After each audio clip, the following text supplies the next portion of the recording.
Saúde em Ação. Oferecimento SSG. Saúde para todos. A gente que está no Janeiro Branco, né, que é um mês em que se fala muito sobre saúde mental, a gente começa a se fazer aquela pergunta: até que ponto a ansiedade é só aquela coisinha, aquele frio na barriga, respiração ofegante, que vem e passa?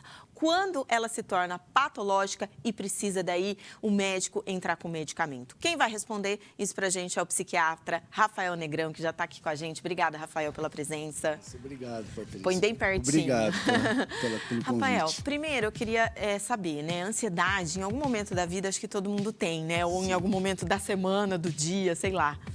Sim, temos, né? A ansiedade é um fenômeno, uma reação nossa, do corpo, frente a alguma preocupação, medo, né? Você falou, né, desse friozinho na barriga, esse mal-estar, essa questão, às vezes, do fôlego curto. Então, ela é inerente a nós, né? Ela até nos impulsiona a nos movimentar, né? A resolver situações, enfim. Então, ela tem o seu ponto positivo, essa ansiedade também. Agora, quando que ela começa a trazer danos para a nossa saúde? É quando essa reação corporal, né, ela começa a ser demasiada, intensa, muito frequente. E as sensações que elas geram, ela começa a trazer um desgaste, dificuldades, prejuízos no dia a dia na vida dessa pessoa. Então, esse estado de alerta que ela nos deixa, esse estado de palpitação, esse friozinho na barriga, deixa de ser simplesmente isso e se torna uma coisa mais intensa. As preocupações muito recorrentes, intensas, o medo, torna-se um medo desproporcional. Isso paralisa a pessoa, inclusive, Exatamente. Em vez de fazer movimentar essa pessoa, que a ansiedade é normal, é transitória e nos faz isso, a patológica ela até paralisa. Tem muitos casos assim no seu consultório? Tem, Patrícia, né? Muita gente chega, né, com questões muito individuais de cada um, né? Como essa pessoa lidar com isso, que nível de ansiedade essa pessoa tem, né, os seus problemas, porque muitas vezes o problema de um é pequeno para esse, mas para o outro é um problema muito grande. E assim, para quem está assistindo a gente, está se identificando, quando é o momento, então, para procurar uma ajuda médica? Quando esses sinais, esse mal-estar, esses sintomas, eles começam a prejudicar mesmo a pessoa. Ela começa a sofrer demasiadamente com isso. Ela vê, mas muitas vezes ela não quer aceitar. Sim. Né? Ela está passando por aquilo, está tendo dificuldades, mas ela não aceita. Muitas vezes pessoas que convivem com ela que está alertando. É isso que eu ia te perguntar, como é importante, nesse caso, outras pessoas observarem também, né? Sim, muito, muito importante. Que a pessoa, às vezes, por ela só, ela às vezes acha que é normal conviver com aquilo. Às vezes ela vai convivendo e vai se adaptando, mas no longo prazo, os prejuízos vão vindo, né? E quais são os processos? Ela vai para o médico, tem muita gente, às vezes, né? Eu ouço muito isso, pelo menos. Eu tenho medo de ir no psiquiatra porque ele já vai me receitar aqueles medicamentos e tal. Mas é claro que existe toda uma avaliação médica para embasar essa decisão, né, doutor? Sim, sim. Então, há critérios bem estabelecidos, critérios contextualizados para cada pessoa, né? E não é que vai já para tomar um remédio. Né? A princípio, a pessoa tem que ir para entender o que é que está acontecendo com ela.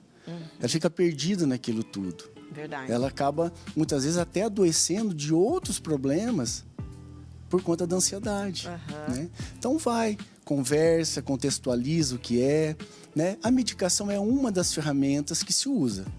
Mas não são em todos os casos. Mas quando necessário, sim, deve ser usada. Em quais casos? Olha, a ansiedade patológica, ela se divide em vários outros transtornos. A gente identifica a ansiedade generalizada, que é uma das mais comuns até, mais frequentes, que é aquela preocupação constante, recorrente, a pessoa começa a ter insônia, dificuldade de memória. E tem as outras também patológicas, que é o transtorno de pânico, né? A síndrome de pânico, as fobias. Então, tudo que gera muita preocupação, sofrimento excessivo, não adaptativo, já é um sofrimento que paralisa, como a gente falou, né? São transtornos onde há indicação de medicamento. E eles são de uso contínuo, para o resto da vida ou é por um período? Não, eles podem ser de uso temporário, mas também de uso prolongado. Ah, tá. Né? Então, a pessoa tem muito medo. Eu vou tomar um remédio para a vida toda. Para o resto da vida. Nossa, como essa pergunta é muito frequente. Mas não, você precisa melhorar a sua qualidade de vida para que possa viver de uma maneira mais saudável, né? Tendo menos prejuízo com essa ansiedade. Mas o remédio ele pode ser indicado tanto de maneira transitória como de maneira mais prolongada. Por que esse medicamento, que é indicado pelo psiquiatra, ele causa tanto temor? A gente ouve as pessoas falando, eu tenho medo de ficar apática, de ficar avoada. Tem gente que tem medo de ficar dependente, né, da medicação. Só vou conseguir dormir se eu tomar o medicamento. É mito, é verdade? Há muito preconceito, há muito mito.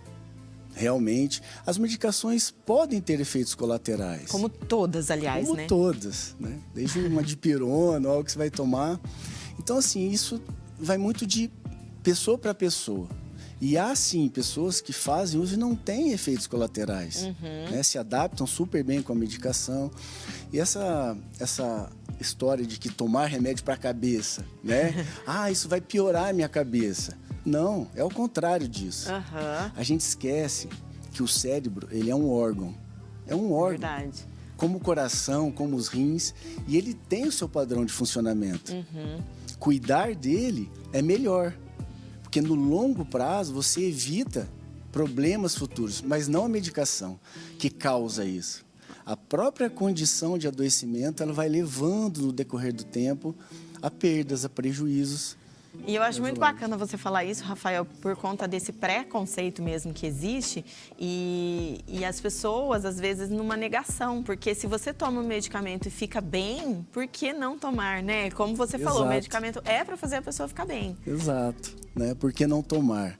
Sendo que são bem estudados, bem conhecidos, mas é impressionante, Patrícia, a gente está lá no consulta, conversa um tempão com o paciente, está conversando, às vezes o paciente sai dali, bate um papinho de 3 minutos com a vizinha, perdeu acabou tudo. A consulta. O que a gente acabou ensinando e orientando. Mas é um processo de reeducar, né? De ensinar, de mostrar o caminho. Além da medicação, o que é indicado pelo médico? Outras abordagens terapêuticas também? Há outras abordagens terapêuticas, como a psicoterapia. Né?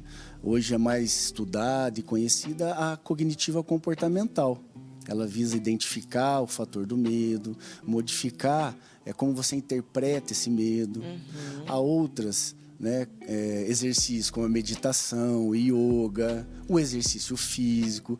Então, assim, antes de tudo isso, o estilo de vida, né? Isso é muito importante para poder estar auxiliando no cuidado.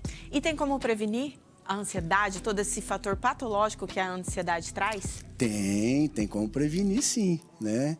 É saber identificar logo no início e agir para isso. Então, essas ferramentas, o exercício físico, a meditação, a própria terapia, você aprende a canalizar essa energia, que a ansiedade é uma energia boa, ela nos movimenta, é importante lembrar isso. Sim. Né? E quando ela começa a ficar patológica, é aí que vai complicando. Então, entender o que é para poder fazer o movimento de levar essa energia para um lado bom, onde te traga proveito e benefício. Maravilha! Rafael Negrão, psiquiatra, hoje junto com a gente. Obrigada, Rafael. Acho muito esclarecedor esse tema, sempre atual. Seja sempre bem-vindo. Obrigado, Patrícia.